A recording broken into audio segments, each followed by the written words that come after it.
Bonsoir, madame. L'acceptation des comptes à 5.1. Donc, les membres du conseil ont parcouru l'ensemble des achats pour le mois d'août et sont prêts à autoriser le paiement à ce moment ici, qui va totaliser la somme de 103 382,89 $, après récupération des taxes, 101 816,6 $. Donc, une proposition.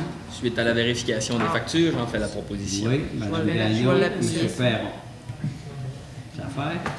On ne va pas chicaner. Il m'a fait approuver l'eau.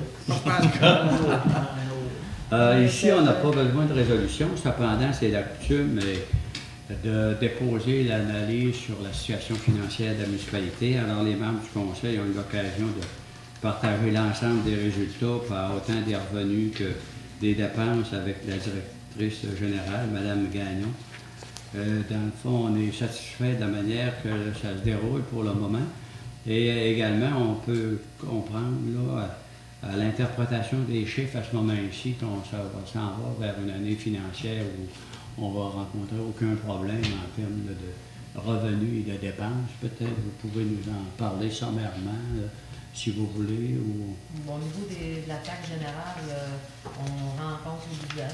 Puis au niveau des dépenses, si on n'a pas d'autres bris d'aqueduc, c'est la partie qui est peut-être plus inquiétante parce que cette année, on a quand même eu 5 majeurs. On va rencontrer les budgets là, pour l'année 2013.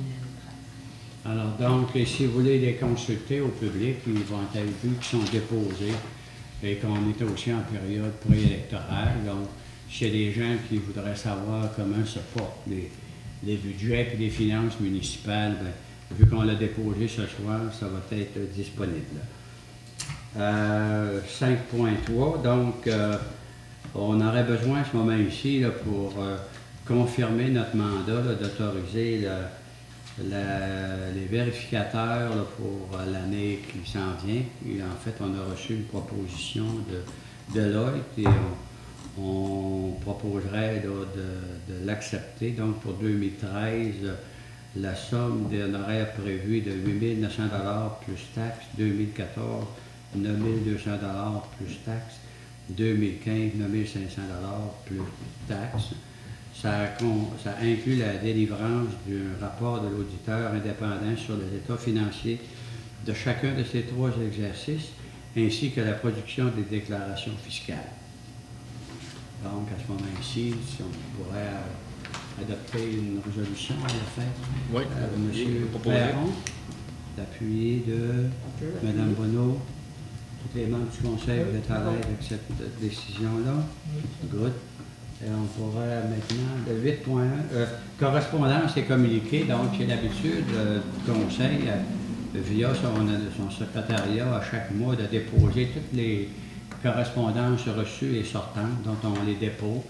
Ils peuvent être consultés par le public, puis s'il y a des communications qui vous intéressent plus particulièrement, on les rend disponibles selon la politique de la municipalité en regard là, de l'accès à l'information.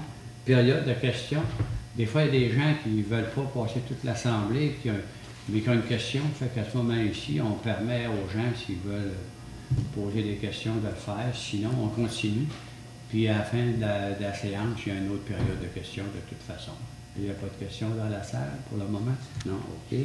Donc, on serait rendu à 8.4 puisqu'on a fait 8.1, 8.2 et qu'on a retiré le projet de règlement là, à 8.3. Donc, dans les programmes qui s'adressent aux citoyens de l'Adoré et à ceux qui viennent s'établir, depuis maintenant, je ne sais pas combien d'années, on vend des terrains à l'enchère. Dans les années 95, je crois, et on avait planifié tout un développement domiciliaire ici qui ne s'est pas réalisé. Et dans le but de s'assurer que les gens peuvent avoir des terrains à pas cher, chaque année, on vend à l'enchère certains terrains. Ça fait que là, on a eu une vente à l'enchère qui a été réalisée, c'était quelle date? Le 6 septembre. Et à ce moment-ci, donc, on a eu 2 personnes, qui est Mme Karine Gilbert et M. Martin Brunet, eux qui ont un projet assez élaboré de construction. Sont présentés à vente à l'enchère. Donc, ils voulaient avoir 2 terrains et un petit peu plus grands. Ils ont fait un offre pour acheter un terrain à la vente de l'enchère. Et là, ils voulaient avoir un terrain à côté parce que les terrains ne sont pas tellement grands. Fait que là, on a une politique aussi, où ces terrains-là, en dehors des périodes d'enchère, on les vend 500 $. Donc, ils ont voulu acheter le terrain voisin pour faire leur garage, j'imagine, ou autre. Et il y avait besoin d'un espace supplémentaire aussi de 20 par 30, Oui. je pense. Fait que donc, on a consenti à leur vendre tout cet ensemble de terrains-là. Eux, ils vont donc en acheter un à 100 $ pour les enchères, un autre à 500 $ qui est pour la partie là, non à l'enchère, et ils vont donner un montant aussi pour la portion supplémentaire qu'ils veulent avoir à certaines conditions. Fait que là, pour ne pas être obligé de tout répéter chacune des transactions, je vous ai fait la nomenclature au complet des 3 transactions. On va passer une résolution pour la vente à 100 $, une résolution pour la vente à 500, une résolution pour la portion de terrain pour laquelle ça va prendre un changement cadastral aux frais de l'acquéreur. Fait qu'on va les passer une par une, mais j'ai fait la nomenclature au complet pour ne pas être obligé de faire jouer la disquette à 3 reprises. Donc, à 8.4, on a, donc en vertu de la résolution 2007-03-059 qui s'intitule « Programme d'encouragement d'accès à la propriété, vente aux enchères de terrains résidentiels », on va adopter la résolution à la fin qu'on autorise la vente du lot 4 595 433 à Mme Karine Gilbert et à M. Martin Brunet pour la somme de 1 000 $ plus les taxes applicables. C'est Mme Catherine. Pardon? C'est Catherine. J'ai dit Karine. Karine. Ah, c'est un lapsus. Donc, à Mme Catherine Gilbert et à M. Martin Brunet. Ça va donc pour le montant de 100 $ plus les taxes. Et en même temps, on parle, en adoptant cette résolution-là, on autorise la maire et la directrice générale, parce que son titre est changé maintenant, à signer les documents nécessaires. Ça comprend les conditions là, aussi. Là. Ils ont 12 mois pour commencer la construction, etc. Il y a d'autres éléments. C'est public dans notre règlement. Donc, ça prendrait une résolution pour ça. Mme Bonneau, M. Simard pour la première. 8.4.2, la même affaire, sauf que là, le numéro du terrain, c'est 4 595 434 à Mme Catherine Gilbert et à M. Martin Brunet pour la somme de 500 $ plus les taxes applicables. Le maire et la directrice générale sont autorisés à signer les documents nécessaires et aux conditions qui sont prévues là, dans le programme. Ça prend une autre résolution. Mme Gagnon? Oui. Bien appuyé. M. Perron? OK pour ça. Et, troisièmement, on autoriserait, comme je l'ai mentionné tantôt, la vente d'une partie du lot 4 495 460, Mme Catherine Gilbert et à M. Je n'ai pas marqué ces 3 fois. Martin Brunet, plus les taxes applicables au montant de 1 000 $. Et la maire et la directrice générale sont autorisées à signer les documents nécessaires. Dans ce cas-là, ça inclut payer pour les frais de subdivision du cadastre. Donc, c'est important là, que le monde sache ça. Et ça me prend une proposeur, Mme Bonneau, appuyée de Mme Gagnon. Et donc, ils vont commencer les constructions prochainement. Ça fait donc, on a tous les éléments qu'il faut pour ça. Et on va lui souhaiter, les autres aussi, bon séjour à la dorée et puis de la prospérité. À 10.1, donc, ministère des Transports du Québec, acceptation des travaux subventionnés. Dans le fond, c'est que lorsqu'on reçoit une subvention du ministère des Transports, on leur indique qu'on a l'intention de faire telle intervention au niveau de la voirie à tel endroit. Et là, ils nous donnent un montant. Dans ce cas-là, ils ont donné 10 000 $. Nous, on l'a appliqué pour les travaux qu'on a faits dans Laurent-Saint-Joseph.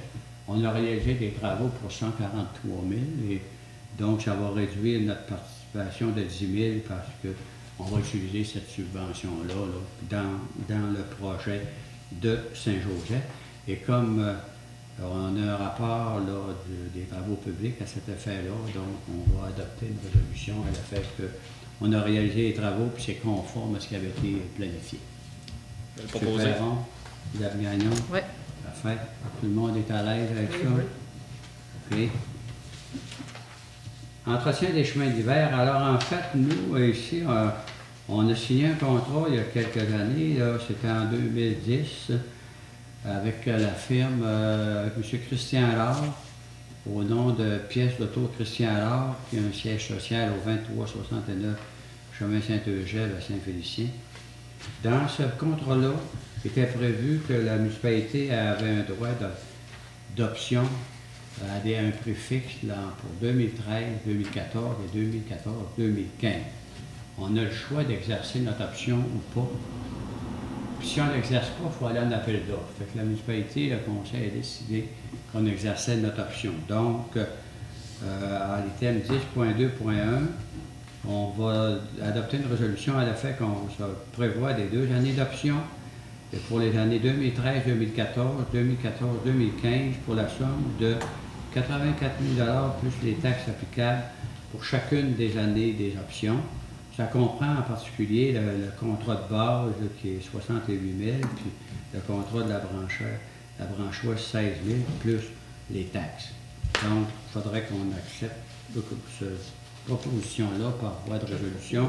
Madame Bonneau, M. Simard, vous êtes à l'aise avec tous les éléments. Et comme il y avait eu un amendement à ce contrat-là en cours de route, mais que l'amendement il était aussi optionnel, donc on va adopter une résolution d'entretien des chemins d'hiver pour les chemins de tolérance, c'est-à-dire c'est des chemins qu'on pourrait ne pas entretenir, mais que le conseil a opté pour les entretenir quand même.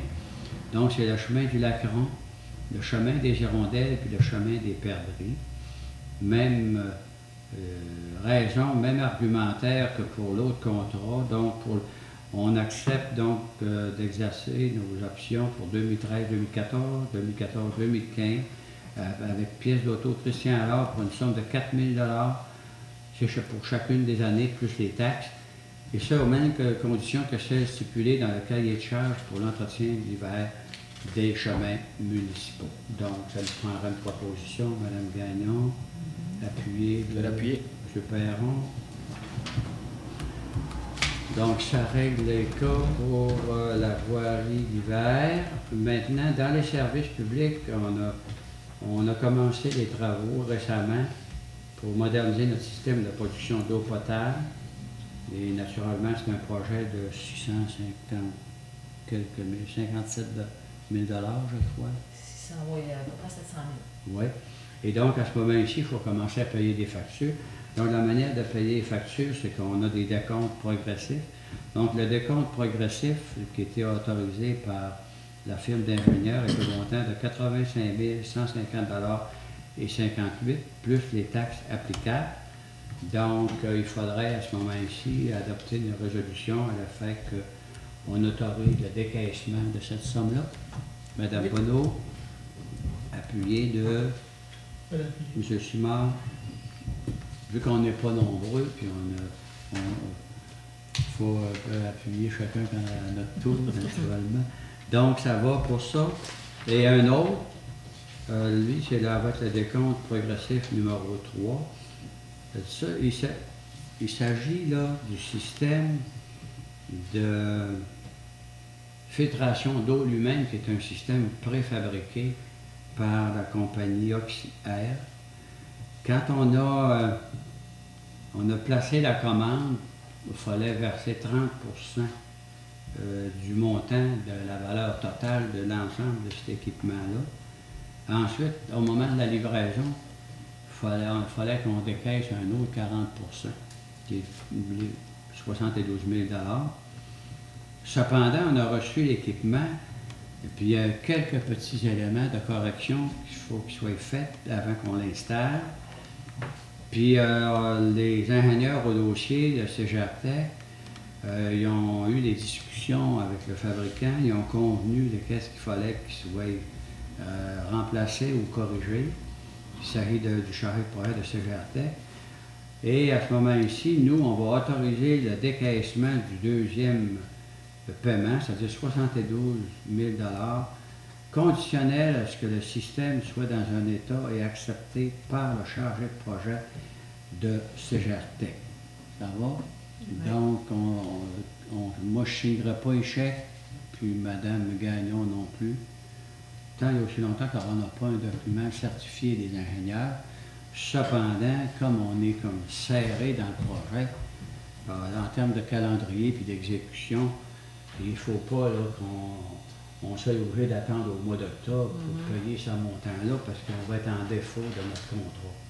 Fait que donc, on va attendre que tout soit régularisé au niveau technique et dès l'instant qu'on va avoir la lettre des ingénieurs de CGRTEC, là, on va émettre le chèque puis on va payer le fabricant.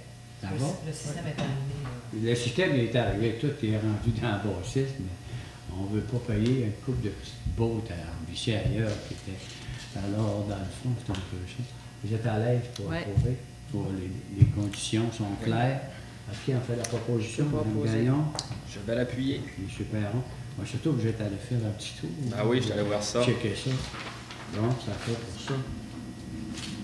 Donc, on est rendu à 12.1. Vous savez qu'on a un projet d'acquérir l'ancienne ressource intermédiaire qu'on appelait le foyer à la Dorée du CLSC. Et on est en train de monter le bilan, puis le pro-forma, puis le budget. Et nous sommes en négociation pour compléter notre admissibilité au programme Accès Logis Québec. Pour être admissible, il faut que la municipalité soit consentante à donner un crédit de taxe à l'organisme qui va opérer ça pour une période de 35 ans. Donc, comme nous, on est les promoteurs de ce projet-là et qu'on souhaite, pour la qualité des personnes âgées qui vont avoir besoin de ces services-là, combiné avec ce qu'on projette de faire dedans, c'est-à-dire il y aura probablement une pharmacie qui soit là, puis une couple d'autres affaires. Donc, le conseil municipal est d'accord pour adopter un règlement. Ça va être le règlement 2013-06, intitulé « Création d'un programme d'aide financière complémentaire au programme Accès Logis Québec pour une aide financière ou un crédit de taxe. » Donc, on va adopter le règlement. Il y a eu un avis de motion, il y a une motion de donner. Ça fait la dernière réunion qu'on a donné l'avis de motion. Donc, ce soir, on est en position d'adopter le règlement. Et on avait demandé aussi une dispense de lecture, fait qu'on n'en fera pas toute la lecture au complet. Oui. Il est disponible pour ceux qui voudraient avoir le détail au complet. Donc, ça prendra une proposition, puis le règlement va être accepté. Mme Gagnon. Je vais l'appuyer. Et de Mme Catherine Bonneau. Ce règlement-là avait été adopté pour la résidence dorée aussi. Donc, ça va nous faire un outil de plus pour conserver et maintenir puis attirer notre population. On s'en serait rendu à 14-1, 4 jours le suivi. Alors, cette année, on avait eu... l'an passé, pas l'an passé, en octobre 2011, on avait fait les états généraux de tous les organismes de la municipalité, puis il y avait eu une demande à l'effet que ce serait intéressant qu'on puisse avoir un 15 jours, même si on est une petite municipalité, parce que les enfants du primaire, l'été, les parents, etc., ils trouvaient qu'on était en pénurie d'activités. Donc, on a fait un projet de 15 jours. On a eu le soutien administratif de la directrice générale, puis de son adjointe, Mme Beau, pour supporter puis encadrer ce projet-là tout l'été. Ça s'est bien passé. Donc, il y a un rapport qui a été fait ici, qui a été rédigé par Mme Joanie Harvey, qui est la coordonnatrice. Fait que peut-être on pourrait le déposer. Je pense que le rapport il est intéressant, il est positif. Quelques éléments là, de propositions créatrices, pas des plaintes, là, juste d'améliorer. Quand on fait une activité la première année, il y a tout le temps des petits éléments à corriger, donc c'est inclus dans le rapport. Fait qu'à ce moment-ci, le conseil est très satisfait de recevoir ce rapport-là et ses contenus.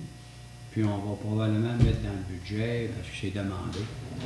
On va attendre après l'élection, d'un coup, c'est pas nous autres, on ne sait jamais. Et là, à ce moment-là, l'année prochaine, on va vous proposer probablement de continuer cette expérience-là. Donc, on découvre le projet. Peut-être vous voulez faire un commentaire? Non, ça l'a bien été. Puis les commentaires qu'on a eus de Loisirs et Sport, c'est vraiment constructif pour s'améliorer. Donc, c'était fun d'être en contrebande. Oui. Eux, ils ont trouvé que notre performance était bonne comme structure? Les équipements qu'on avait, qui ont été achetés au début du camp, parce que c'est notre première année, les animatrices étaient très réceptives, il y avait beaucoup d'imagination. Donc, ça a bien été. Alors, on va les féliciter pour leur performance, puis le rapport est là, donc s'il y en a qui veulent le consulter ou en avoir une copie, il sera disponible. 14.2, alors cette année, dans notre budget l'année passée, on a parlé que c'est important de faire du développement, mais le développement, il doit avoir plusieurs facettes. Le développement économique, c'est important, mais le développement aussi communautaire, puis le développement culturel. Fait que dans ce contexte-là, on sait qu'il y a de nombreuses semaines qui sont proclamées chaque année, mais nous, on veut vraiment insister pour que le 27, le 28 puis le 29 septembre, tout le monde soit sensibilisé que c'est la semaine de la culture. Donc, encourager toutes les personnes qui sont dans le domaine de la culture puis les appuyer dans leurs efforts. Fait que par voie de résolution, là, on proclamerait la journée au pluriel de la culture le 27, 28 et 29 septembre prochain. Ça me prendrait une proposition. Je propose. Madame Bonneau, est-ce que Madame Gagnon, ça Oui. va? Oui. Pour ça. Et en même temps, on voudrait en profiter pour annoncer que, vous savez, nous, on est un village relais. On est reconnu comme étant un village relais. Vous voyez les pancartes un peu partout à l'entrée du village. Et dans le cadre de notre programme, quand on a demandé d'être un village relais, on a dit que chaque année, nous autres, on ferait la fête au village. Fait que la fête au village, cette année, est au Moulin des Pionniers. C'est le 21 septembre prochain. Ça commence dans l'avant-midi, des activités toute la journée sur le site du moulin. Il y a de la bouffe, il y a toutes sortes de choses. Et cette année, on va aller plus loin. On l'avait mis dans le budget d'avoir des activités culturelles. Fait que là, on a signé une entente avec l'organisme qui s'appelle RIM, Regroupement indépendant pour la musique, les musiciens émergents. Fait que là, donc, en soirée, il va y avoir un spectacle, c'est M. Boucher, Daniel Boucher, qui va être la tête d'affiche. Et il va y avoir 4 talents locaux des alentours, en fait, mais en particulier une de nos contributeurs qui se démarque dans toutes sortes de domaines, incluant la chanson, Mme Isabelle Coulon. Donc, c'est important là, que tout le monde puisse participer.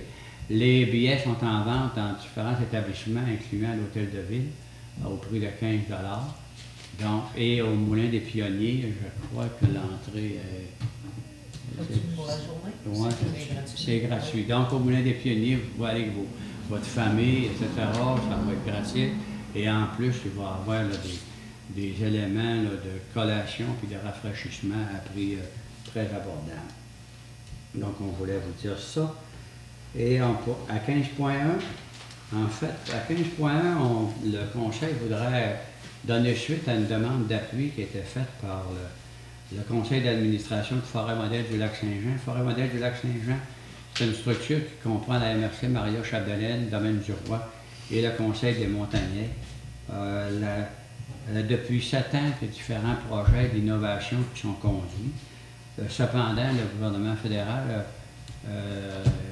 qui a retiré du financement, fait qu'à ce moment-ci, chacune des municipalités, on est invité à faire des pressions auprès du gouvernement fédéral pour encourager ce projet-là, puisque comme on est en crise forestière depuis maintenant presque 10 ans, si on n'innove pas et on ne trouve pas des nouvelles façons de vivre de la forêt, vous voyez, nous autres, on a un projet là, pour relancer la filière feuillue.